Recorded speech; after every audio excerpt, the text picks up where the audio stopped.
Everyone, welcome to our new session of KCC tutorials.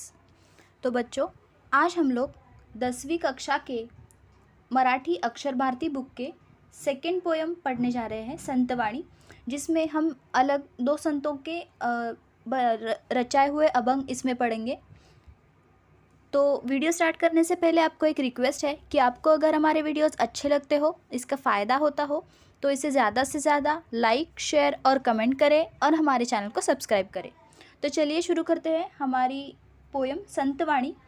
संतवाणी मतलब क्या कि संतों से बनाई हुई, मतलब संतों के द्वारा बताई हुई वाणी हम आज पढ़ेंगे, जिसमें पहली है अंकिलामी दास तुझा। ये संत नामदेव के द्वारा रचा गया एक अभंग है, अंकिलामी दास तुझा। संत नामदेव वारकरी संप्रदाय के बहुत ही श्रेष्ठ संत कवि थे, बहुत ही श्रेष्ठ संत थे। 1270 से 1350 तक इनका कार्यकाल है। तो चलिए इनके बारे में कुछ जानते हैं।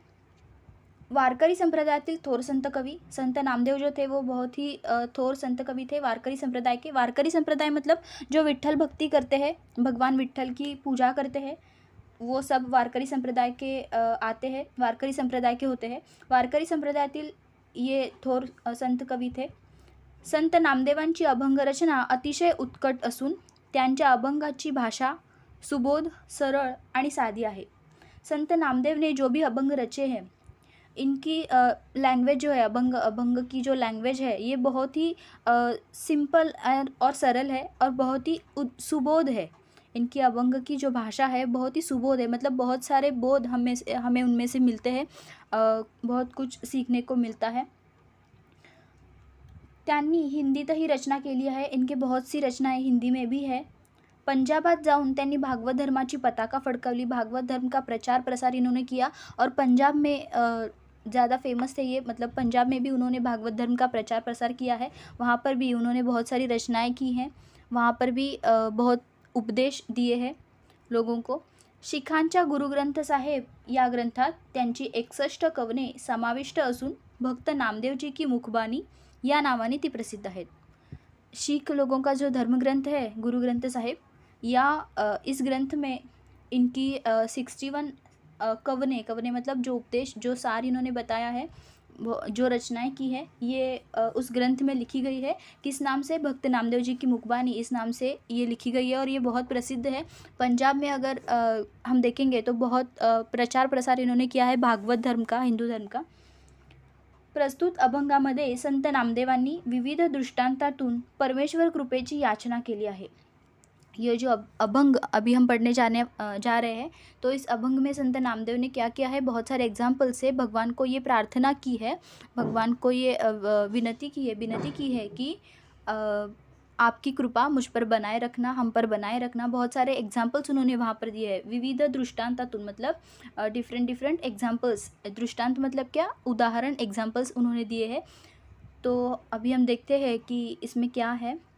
संत नामदेव द्वारा रचाया गया ये अभंग है अंकिलामी दास तुझा। अग्नि माझी पडे बाळू, माता धावे कनवाळू। अग्नि माझी, अग्नि मतलब क्या? आग।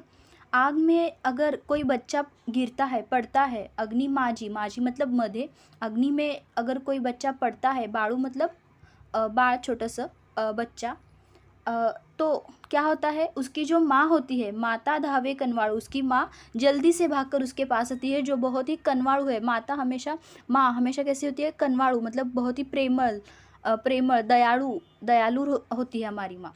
तो ये जो माँ है, अगर उसका बच्चा अग्नि में गिर जाता है तो उसको देखने के लिए, उसे उठाने के लिए, उसे बचाने के लिए ये माँ क्या करती है? जल्दी से वहाँ उसके पास भाग कर जाती है। तो संत नामदेव यहाँ क्या बता रहे हैं कि वैसे ही आप मुझे, मेरी तरफ आना, मेरी माँ बनकर आप आना मुझे मदद करने के लिए। तैसा धावे माझिया काजा, तैसा धावे माझिया काजा मतलब मेरे काम में भी आप इसी तरह आना। मेरे काजा मतलब क्या? काजा मतलब काम। आप भी, हे भगवान, हे ईश्वर, आप भी मेरे तरफ ऐसे ही आना। अंकिल आम्ही दास तुझा, क्योंकि मैं आपका दास हूँ, मैं आपकी शरण में आया हूँ, मैं आपका दास हूँ। हे परमेश्वर, आप भी मुझे इसी तरह मदद करने के लिए आना, ऐसा संत नामदेव कह रहे हैं। अभी आगे देखिए कौन सा एग्जाम्पल उन्होंने दिया है। सवेची झेपावे पक्षिणी। सवेची म्हणजे, सवेची मतलब जल्दी ही, सवे मतलब जल्दी ही क्या करती है पक्षिण, पक्षिण मतलब फीमेल बर्ड। सवेची झेपावे पक्षिणी पीली पड़ताची धरणी। अगर उस बर्ड का, उस पक्षी का बच्चा अगर गिर जाता है नेस्ट से, मतलब घोंसले से अगर उसका बच्चा जब गिर जाता है, क्योंकि जब बच्चे पैदा होते हैं और अंडे से बाहर आते हैं, एक शेल से जब बच्चे बाहर आते हैं पंछियों के, तो वो उड़ नहीं सकते, तो कभी कभी ये नीचे गिर जाते हैं। तो नीचे गिरने के बावजूद क्या होता है, इनको लगता है ये धरती पर जब गिरते हैं, धरनी मतलब क्या, धरती, ज़मीन, धरती पर ये जब बच्चे गिरते हैं तो आकाश में उड़ने वाली उनकी माँ जल्दी से उनके पास आती है। सवेची झेपावे, झेपावे मतलब ज़ोर से, स्पीड में से ये माँ उनके पास आती है। वैसे ही आप मेरी तरफ आना, ऐसा ये संत नामदेव कहते हैं। सवेची झेपावे पक्षिणी पीली पड़ताची धरणी। पीली मतलब पंछियों के जो बच्चे होते हैं उनके लिए पिल्लू, उनका बच्चा जब गिरता है तो उनकी माँ जैसे उनके पास आती है, वैसे ही आप आना, ऐसा संत नामदेव कह रहे हैं। भुकेले वत्सरावे धेनु हुंबरत धावे। भूकेले वत्सरावे मतलब भूख से व्याकुल हुआ जो बच्चा है धेनु का, धेनु मतलब क्या, गाय, धेनु मतलब गाय, गोमाता। गाय का जो बच्चा है वो भूख से व्याकुल हुआ है, मतलब उसे बहुत भूख लगी है, और इस बात का पता जब धेनु को लगता है तो वो भी हुंबरत धावे, हुंबरत धावे मतलब आवाज़ करते हुए उसके पास जाती है, उसके पास दौड़ते हुए जाती है। धावे मतलब भाग कर जाना। भूकेले वत्सरावे धेनु हुंबरत धावे। जब धेनु को मतलब गौ माता को पता चलता है, गाय को पता चलता है कि अपना बच्चा, अपना जो वासरू, मराठी में वासरू कहते हैं, ये बच्चा, उसको भूख से वो व्याकुल हो रहा है, उसे भूख लगी है, इस बात का पता जब गाय को चलता है तो गाय क्या करती है, दौड़ते हुए उसके पास जाती है। हुंबरत मतलब आवाज़ करते हुए उसके पास जाती है। वैसे ही आप मेरे पास आना, हे परमेश्वर, वैसे ही आप मुझे मदद करना, मेरे पास आना, ऐसा परमेश्वर संत नामदेव कहते हैं परमेश्वर को। वणवा लागत से वनी पाड़स चिंतित हरणी। वनवा मतलब क्या, जंगलों में जो आग लगती है, पेड़ों की टहनियाँ जब एक दूसरे पर स्क्रब होती है तो जंगलों में आग लगती है, उसे वनवा कहते हैं मराठी में। तो जंगलों में जब वनवा लगता है, लागत से वनी, वनी मतलब क्या, वन मतलब जंगल, वन जंगल। तो जंगलों में जब आग लगती है तो क्या होता है, पाड़स चिंतित हरणी, वनवा लागत से वनी पाड़स चिंतित हरणी। यहाँ पर उन्होंने हिरन का एग्जाम्पल दिया है। ये क्या कहते हैं संत नामदेव, देखिए, हिरन का जो बच्चा होता है उसे मराठी में पाड़स कहते हैं। हिरन का जो बछड़ा बच्चा होता है उसे पाड़स कहते हैं। ये पाड़स अगर जंगल में अटका हुआ है उस आग में, उस आग की लपेट में आ गया है, तो इसकी चिंता किसे होती है, उस हरणी को होती है, हरणी मतलब हिरन को होती है। तो वो दौड़ते हुए जंगल के पास जाती है। वनवा लागत से वनी पाड़स चिंतित हरणी, उसके बारे में चिंता करती है उसकी माँ, मतलब हरणी, हरणी मतलब क्या, उसकी माँ उसके बारे में चिंता करती है, व्याकुल होती है, उसे परेशानी होती है कि उसका बच्चा जंगल की आग में आ गया, कहीं आ ना जाए, ऐसा उसको चिंता होती है। नामा म्हणे मेघा जैसा विनवितो चातक तैसा। तो यहाँ पे नामा म्हणे का क्या मतलब है, नामा म्हणे मतलब संत नामदेव ऐसा कहते हैं। एक बात हमेशा याद रखना, जब भी संतवाणी हम लोग पढ़ते हैं तो संतवाणी के ऑलमोस्ट सभी संतवाणी के लास्ट लाइन में ऐसा कहते हैं, जो भी संतों ने ये अभंग रचना की है उनका नाम लास्ट में आता है। अगर संत नामदेव ने की है तो नामा म्हणे ऐसा आएगा, अगर संत तुकाराम ने की है तो तुका म्हणे ऐसा आएगा, अगर संत एकनाथ ने की है तो नाथ म्हणे ऐसा आएगा। तो इस पर से हमें क्या पता चलेगा कि ये रचना किसकी है। नामा म्हणे मतलब ये संत नामदेव की रचना है, तो इस बात से हमें ये मदद होगी कि ये किसने लिखा है। नामा म्हणे मेघा जैसा विनवितो चातक तैसा। संत नामदेव क्या कह रहे हैं, देखिए, मेघ जैसे, चातक एक पक्षी है, एक इमेजिनरी बर्ड है जो बारिश की पहली बूंदे पीकर अपना जीवन व्यतीत करता है। सिर्फ पहली बारिश की बूंदे ये पीता है और इस बारिश की आतुरता में ये अपना जीवन बिताता है। उसे पहली बारिश का पानी पीना होता है, तो ये बारिश का इतनी देर तक राह देखते रहता है कि कब पहली बारिश आती है और कब मैं उसकी बूंदें पी जाऊं।